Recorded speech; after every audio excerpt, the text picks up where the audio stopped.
Excuse me, I was having takoyaki, courtesy of a good friend. So welcome back to another vlog.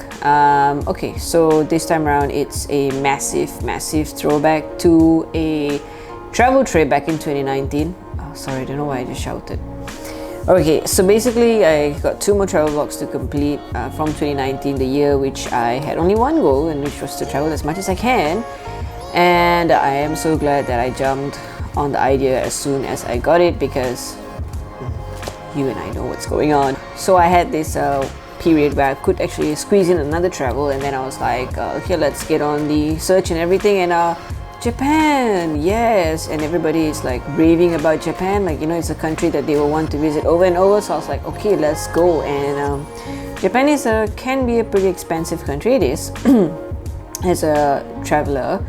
And that point in time it was summer, so summer is not exactly the most ideal, and when I got there it's only when I realized, because it was as hot and humid as Malaysia, if not worse. And you know, you're a tourist, and as a backpacker I only bring like 4 or 5 clothes, and literally as a traveler you keep walking, and you're doing lots of walking, and you're literally bathing in sweat.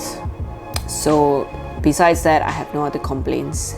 But I chose to go in summer because it was cheaper, and considering that it's a place that, you know, you want to revisit again, so I was like, let's go now and let's find out which are the places that I actually want to come back in the nicer seasons and take nicer photos. And yeah, everything was a lot cheaper than supposedly during the high season, so that's the reason I got on the flight to Japan. So it was about 6 or 7 days, if I'm not mistaken, and I tried to squeeze in 3 places, which were for Osaka, Kyoto, Nara and Tokyo. So it's going to be some sort of a 3-part, because that's just, you know, attention span is not very good these days. Alright, so to help me plan this trip, which was super last minute, basically Google Maps, Hostel World, Klook, for basically they had great bargains on collective sightseeing passes, which were rather cheaper, and also train passes, and also AirAsia. But unfortunately the operation to Japan has been on hold for the time being. Everything is on hold, so okay. It was cheapest to Osaka, and then from there I began to plan how to move about. So the flight to Osaka was only about 400 plus, and I get into Osaka at about 9 p.m. and then you take the train to the town, one of the largest train stations, which is Namba, in the Namba district. Forgive me, I'm going to be accidentally or wrongly pronouncing something. If I had, I probably would be correcting it somewhere down here. So okay, then from the Namba station I took a 20-minute walk to my hostel. Okay, it sounds a bit, what, 20 minutes with your backpack or luggage? It's a bit crazy, 20-minute walk and sweating and dripping sweats. But actually, as you walk, you actually see a lot. I mean, I was new to Japan, so you would see, oh, this is how their stores look like, or this is how the streets look like, or this is, you know, the way of life is, and things like that. So it was sort of not too bad. I mean, I wasn't complaining. It was not a very heavy bag either. And then I get to my hostel, which is the MITSUWAYA hostel. Yeah, MITSUWAYA hostel, which is a very little homely, cozy place.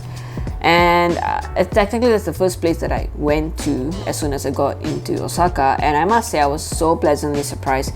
I'm going to save the things I like for a separate video, but I will still mention it here that, I mean, I haven't traveled much or to many places, but the hostel scene in Japan is, I love it, because you get so much with no compromise of comfort, and the price is very reasonable. So I mean, you really got nothing much to complain about, and I loved it. So yes, so I stayed in MITSUWAYA hostel.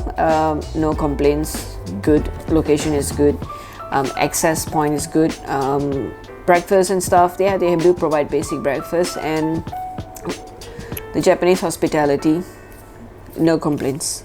Okay, so moving on to the sightseeing that I did in Osaka. Basically, I only spent a day in Osaka. Like I told you, it was a very short trip. So the main thing that I went to visit was the Osaka Castle. Now for the Osaka Castle, I'm going to be reading a bit of history, just 1 or 2 sentences.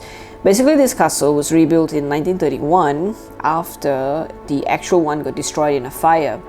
Okay, further history you may go and find. What I was more interested in was the history and how this castle was built, because if you visit many places, you will know that, you know, what's available during that time and their construction and the reasoning on and how they came up to that design for protection, and the resources and the materials is very interesting, and it varies from place to place. And this Osaka Castle was built using the concept of, what's it called again? Burdock piling. Now, burdock piling is basically using large cuts of stones and making it as the foundation. And literally that's how it holds together, if I remember the tour guide saying, which is, wow, I mean, you know, fantastic, and it's still standing. And then it is surrounded by a moat, or like an area of deep water or swamp or something like that, which is extra protection to the castle.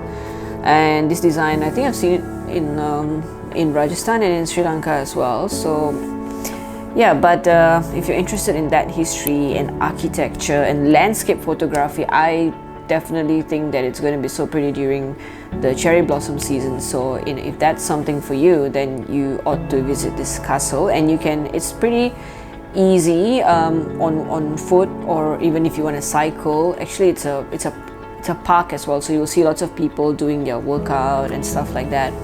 And you know what's even more nice is that it's located, the castle is surrounded by skyscrapers, like it's a castle in the midst of a city. Cool. Okay, so the next pit stop was the Umeda Sky building. Now this building was also another interesting architecture, which is actually a modern this is French, Arc de Triomphe. Probably wrong lah. Okay, never mind. I'm not gonna try again. Yeah, you get it, the famous French structure. This is a modern version of it. If you can see the building, there are 2 towers, and then what you also experience getting on the world's highest or tallest escalator, which connects both the buildings. So basically about 170 odd meters. Don't worry, if you're afraid of heights, you will still make it through alive, because I did. Basically, it's not transparent at the bottom, but you have views on the sides, and then it will take you to the observatory deck. So what's interesting is just the design and the idea, and also they've incorporated a lot of BC designs in it, like the open top, like some sort of the Pantheon concept as well. So yeah, if all this excites you, the Umeda building is something for you. In fact, in the Umeda district itself, there are lots of things to do, shopping and etc. And finally, we move on to Dotonbori. So basically, Dotonbori is this street which is super colorful, all sorts of neon lights and interesting mascots and designs, and yeah, it's a street full of food. You can do lots of stores there, and their stores literally have everything, being a pharmacy to the daily needs. And then also it's so super famous for trying all sorts of food that are special to Osaka. So before you go there as a tourist, I would suggest that you make a list of what you want to eat, or places you want to actually dine in or something like that, because they get full and the queues are long and they may run out of stuff. So I'm just going to try to name a few stuff that you should try, like the takoyaki I had. Okonomiyaki, takoyaki, izakaya, and also the kani doraku. Did I sound kawaii? Okay, I'm gonna stop. So yeah, these are some stuff that you have to try, and also you can experience the Dotonbori street by taking a river cruise, which was, I think, pretty excellent. It's pretty relaxing after doing all the walking. Then you sit on a boat, and then somebody's playing a band, and it's sunset. And it's pretty nice if you have telephoto lenses to take images of all these interesting designs, and even the famous Gilco sign, the Gilco sign. And yeah, I think that wraps up the Dontobori experience. You just gotta go there, walk the street, and say you've been there.